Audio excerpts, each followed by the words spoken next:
ভারতের Murshidabad medical college হাসপাতালে চিকিৎসায় চরম গাফিলতির এক বিস্ময়কর অভিযোগ উঠেছে ডাক্তারের বিরুদ্ধে। রোগীর বাঁ পায়ের হাড় ভাঙার অপারেশন করতে গিয়ে সুস্থ ডান পায়ে অস্ত্রোপচার করেছে ডাক্তাররা। সম্প্রতি এমনই এক বিস্ময়কর ঘটনা ঘটিয়েছে ভারতের মুর্শিদাবাদ মেডিকেল কলেজ হাসপাতালের চিকিৎসকরা। মুর্শিদাবাদের 2 ব্লকের মালোপাড়া এলাকার 75 বছর বয়সী রেনু বিবি বাড়ির সিঁড়িতে পা পিছলে পড়েন। এতে তার বাঁ পায়ের হিপ জয়েন্টে গুরুতর চোট লাগে এবং বাঁ পায়ের হাড় ভেঙে যায়।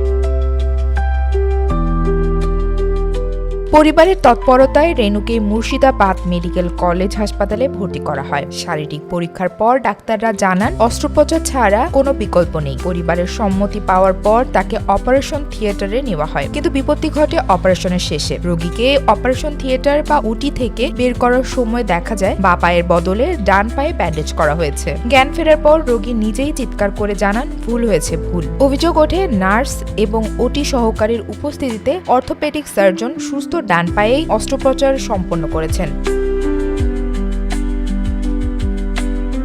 ভুলটি নজরে আসার সঙ্গে সঙ্গে তাকে পুনরায় অপারেশন থিয়েটারে নেওয়া হয় এবং ভাঙা বা পায়ে দ্রুত ট্রাকশন দেওয়ার ব্যবস্থা করা হয়। যদিও হাসপাতালের কিছু কর্মকর্তা দাবি করছেন যে বৃদ্ধার 2 পায়েই চোট ছিল। পরিবারের প্রশ্ন থাকলো, যদি কথা ছিল বাঁ পায়ে অস্ত্রোপচার করার, তাহলে ডান পায়ে কেন করা হলো? এক্স-রে রিপোর্ট এবং শারীরিক পরীক্ষার পরও অভিজ্ঞ চিকিৎসকরা কিভাবে এমন ভুল করতে পারেন তা নিয়ে বিস্ময় প্রকাশ করেছেন রোগীর আত্মীয়-স্বজনরা।